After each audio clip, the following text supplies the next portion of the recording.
Most people announce a brokerage move with a headshot photo and a logo, but I figured I'd do it the gardener's way. In gardening, there comes a time when a plant outgrows the pot that it's in.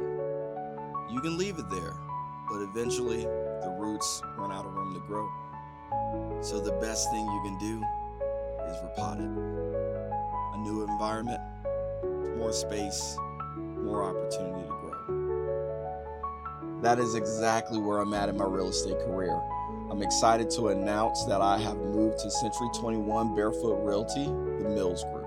I am grateful for everything I learned in my previous chapter of my real estate career, the people I helped, and also the people who have helped me grow my business. But sometimes growth means finding the right place to keep expanding. New pot, same roots, new business number, same personal number, and same high-level commitment that I give to my clients.